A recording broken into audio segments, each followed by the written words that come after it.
जय स्टूडेंट, आज की इस वीडियो में संत रैदास जी के सेकंड पार्ट, उनके दोहों का सेकंड पार्ट लेकर के आए हम लोग। बने रहिएगा हमारे साथ वीडियो के अंदर। इस सेकंड पार्ट में जो दो पैराग्राफ के दोहे हैं उनका विश्लेषण करेंगे, उनका चिंतन मनन करेंगे, उनके बारे में व्याख्या करेंगे, बताएंगे उन दोहों का अर्थ क्या है, उनका इनर और आउटर मीनिंग क्या है। क्योंकि दोहों का एक आंतरिक अर्थ होता है, एक बाहरी अर्थ होता है। दोनों अर्थ को हम लोग समझने का प्रयत्न करेंगे यहाँ पे। तो दिया गया है दूसरा नंबर में कि नर हरि चंचल मति मोरी, कैसे भक्ति करो मैं तेरी।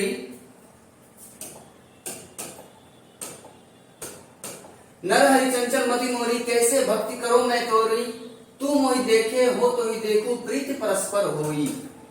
ठीक है, यहाँ पर रैदास जी परमपिता परमेश्वर को बोल रहे हैं कि हे परमपिता परमेश्वर, हे हरि, चंचल मति मोरी, मेरा जो मन है वो चंचल है। इस मन को पता ही नहीं है कैसे भक्ति करो मैं तोरी, मैं आपकी भक्ति कैसे करूं इसे पता ही नहीं है।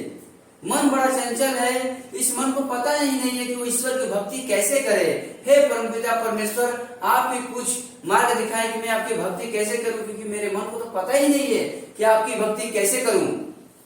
तो मोहि देखे हो तो ही देखू, प्रीति परस्पर हुई। बोला जाता है ना कि ताली एक हाथ से नहीं बजता है। ईश्वर के हम लोग संतान हैं, ईश्वर हमें देखते हैं, ईश्वर की अनुकंपा हमारे ऊपर है। बात यही पर है, तू मोहि देखे हो तो ही देखू, तू मुझे देखो और मैं तुम्हें देखू। मतलब भगवान का कृपा तो भक्त पर रहता ही है, लेकिन भक्त का भी क्या दायित्व बनता है कि वो भी अपने इष्ट का सेवा पूजा अर्चना उनकी भक्ति में लीन रहे। प्रीति परस्पर हुई, तभी जाकर के क्या होता है, भक्त और भगवान का जो संबंध है, आत्मा से परमात्मा का जो मिलन है वो हो पाता है। तो मोहि देखो हो तो ही देखू, न देखूं यही मति सब बुद्धि खोई। यदि आप मुझे देखें और मैं आपको देखूं ही ना, आप मेरे ऊपर समर्पित हैं और मैं आपके ऊपर समर्पित ना हो, इसी मति में, यही मत के कारण, यही अज्ञानता के कारण, यही जो अज्ञानता है जो इंसान के मन में बस जाता है, इसी कारण इंसान क्या होता है, सब कुछ अपना निछावर मतलब बुड़ा देता है, गवा बैठता है। जैसे कि इसको एग्जाम्पल आप समझिए कि कहीं मेला लगे, दोस्त आपको खर्चा कर रहा है, भाई लेना रोल खा ले, चौमिन खा ले, सब खर्चा कर रहा है, और बगल में देखेगा कि साला ये कुछ खर्चे नहीं कर रहा है, तो क्या हुआ, दिक्कत हो जाएगा। बोले अगला साल से इसके यहाँ साथ मेला नहीं जाएंगे, अरे कुछ खर्चा नहीं कर रहा है। परस्पर देखना पड़ता है ना, इसके संग गए थे खर्चे, इसके संग गए थे घूमने, ये भी खर्चा कर रहा था, हम भी खर्चा कर रहे थे, इसके संग घूमने में बड़ा मजा आ रहा है।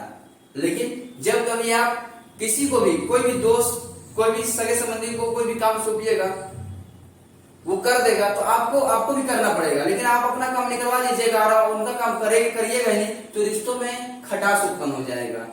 ठीक है, तो यही रिश्तों की मधुरता, सरसता के संयोग कैसे बना करके रखना है, यही दो लाइन से रैदास जी कहते हैं कि प्रीति परस्पर तभी होता है जब आप दूसरे के प्रति समर्पित रहे। ठीक है, अपना काम बनता, बाढ़ में जाए जनता, मस्त और मस्ती में आग लगे बस्ती में, ऐसा थिंकिंग लेके चलिएगा तो कभी किसी का साथ नहीं पाइएगा, कभी किसी का आशीर्वाद नहीं पाइएगा। सब घटी अंतर रम से निरंतर हो, देखत हूं नहीं जाना, गुण सब तोर मोर सब अवगुण कृत उपकार न माना।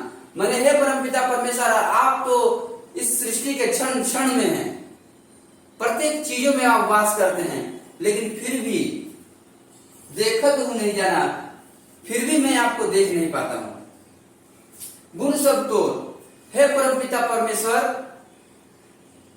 आप गुणों की खान हैं, आप में सारे गुण हैं और मैं अवगुणों की खान हूं। ठीक है, यहाँ पर रैदास कर रहे हैं कि गुण सब तोर मोर सब अवगुण कृत उपकार न माना। ठीक है, आप गुणों के खान हैं, मैं अवगुणों का भंडार हूं, मेरे अंदर बहुत सारे अवगुण हैं। मैं आपकी भक्ति कैसे करूं, आपको कैसे प्राप्त करूं, ये मुझे समझ में नहीं आ रहा है। मैं ते तोरी मोरी असमझ सो, कैसे करी निस्तारा, कहे रैदास कृष्ण करुणा में, जय जय जगत आधारा। जय जय जगत आधारा, वो ईश्वर जिसकी सत्ता सर्वशक्तिशाली है, सर्व विद्वान है, वो जगत के आधार है। इंसान अपने अज्ञानता के कारण मेरा तेरा में उलझा रहता है, उसे पता ही नहीं है कैसे करेगी सारा, इन सारी चीजों से कैसे निकलना है बाहर। मैं ते तोरी मोरिया समझी सो, मैं हमेशा पूरा जीवन व्यर्थ गवा दिया मेरा और तेरा के चक्कर में, इनसे कैसे बाहर निकलूं, इस बात का ज्ञान ही नहीं था मुझे। कहे रहे दास कृष्ण करुणा में जय जय जगत आधार, हे परम पिता परमेश्वर जगत के आधार, आपकी कृपा से ही मैं इस माया रूपी संसार से, जन्म मरण की मृत्यु से बाहर निकल पाऊंगा। सेकंड है, तीसरा जो है, अवगति नाथ निरंजन देवा, मैं का जानू तुम्हारी सेवा, बांध न बंधन छाऊ न छाया, तुम ही सेव निरंजन राया। भगवान जितना विशाल भी कोई नहीं है, भगवान जितना सूक्ष्म भी कोई नहीं है। रैदास के प्रभु सर्वशक्तिशाली, सबसे विशाल है। रैदास के प्रभु जो है उनका सत्ता सब जगह विद्वान है। रैदास जी कहते हैं कि अवगति नाथ निरंजन देवा, मैं का जानू तुम्हारी सेवा, बांध न बंधन छाऊ न छाया, तुम ही सेव निरंजन राया।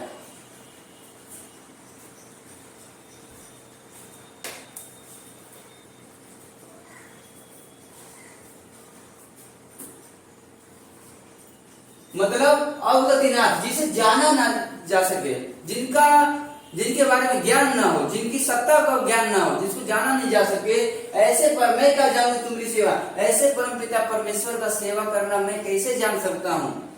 मुझे पता ही नहीं कि है मेरे इष्ट, है मेरे प्रभु, मैं आपकी सेवा कैसे करूं। बांध न बंधन छाऊ न छाया, तुम ही सेव निरंजन राया। आप इतने विशाल है, आपकी सत्ता इतनी सर्वशक्तिशाली है, आपको किसी बंधन में भी नहीं बांधा जा सकता है, आपको किसी घर में किसी कुटिया में छा कर भी आपको नहीं रखा जा सकता है, क्योंकि आपकी सत्ता, आपकी महत्ता इतनी बड़ी है। चरण पतार शीस असमाना, सो ठाकुर कैसे सबको समाना। मैंने उस ईश्वर को, भगवान ने हमें बनाया, लोग देखते हैं ना, भगवान ने तो हमें बनाया है, लेकिन हम इंसान, यहाँ रैदास जी क्या इंसान के मनोभावों पर यहाँ पर व्यंग कस रहे हैं कि जिस भगवान ने इंसान को बनाया, उस इंसान ने क्या किया, भगवान को बना करके एक घर में एक बंधन में बांध करके रख रहे हैं। जबकि ऐसा हो सकता है क्या, जिनके चरण पताल शीश आसमान, जिनके चरण पताल तक जाते हैं, शीश आसमान तक जाते हैं, सो ठाकुर कैसे सबको समाना, उस ठाकुर को कैसे समेटा जा सकता है। लेकिन मैंने कहा ना कि भगवान जितने विशाल हैं, इतने सूक्ष्म भी है। वो अपने भक्त की इच्छाओं को, मनोकामनाओं को पूरा करने के लिए वो किसी भी रूप को धारण कर सकते हैं, किसी भी आकार को धारण कर सकते हैं।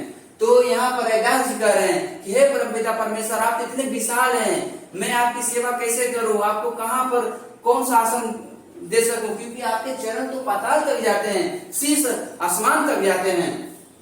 शिव सनकादि का अंत न पाया, खोजत ब्रह्मा जन्म गवाया। जिनकी महत्ता को, जिनके अस्तित्व को शिव सनकादि ऋषि मुनि अंत न पाया, अंत मतलब जिनको खोजते खोजते जो जन्म गवा दिए, ब्रह्मा जन्म गवाया, ब्रह्म जन्म गवाया, मैंने सारा जीवन व्यर्थ, जिनकी महत्ता, जिनकी सत्ता को कोई खोज नहीं पाया। ठीक है, तोड़ो न पाती पूजो न देवा, सहज समाधि करो हसीवा। मतलब तोड़ो न पाती, हे प्रभु मैं कौन सा मैंने पत्ता बोला गया, फूल पुष्प बोला गया यहाँ पर, कि कौन से फूलों से, कौन से पत्तों से पूजो न देवा, सहज समाधि करो सेवा, मैंने कैसे आपकी पूजा करूं, क्या आपको चढ़ावा चढ़ाऊं, कौन से पत्ते, कौन से पुष्प आपको समर्पित करूं जो आपको प्रिय है। मुझे इस बात का ज्ञान नहीं है, बोध नहीं है। मैं तो सहज समाधि भाव से आपकी सेवा, आपकी पूजा अर्चना करना जानता हूं। नख पर सेज जाके सुरसरी धारा, रोम हवल 18 वारा। नख पर सेज जाके सुरसरी, जिस प्रभु के, जिस परमपिता परमेश्वर के नाखून से गंगा निकलती है, रोम रोम में जिनके 18 भारा, 18 रोमावली 18 भारा, दैट मीन्स जिनके रोम रोम में 18 पुराण हैं, 4 वेद जी सुमिरत सासा, जिनके सांसों में चारों वेद वास करते हैं। भक्ति हेतु गावे रैदासा, ऐसे प्रभु की भक्ति, ऐसे प्रभु की भक्ति, अपने इष्ट की भक्ति रैदास जी करते हैं। ये था पैरा 2 और पैरा 3 का व्याख्या। आई होप आप लोग को पसंद आया होगा। इसी तरह वीडियो के लिए हमारे चैनल को लाइक करिए, सब्सक्राइब करिए, शेयर करिए, अपने फ्रेंड सर्कल में ज्यादा से ज्यादा जरूरतमंद स्टूडेंट को, विद्यार्थियों को शेयर करिए ताकि उनका कुछ हित हो सके, उनको इस वीडियो से लाभ प्राप्त हो सके। तब तक के लिए खूब मन लगा पढ़िए। जय हिंद, जय भारत।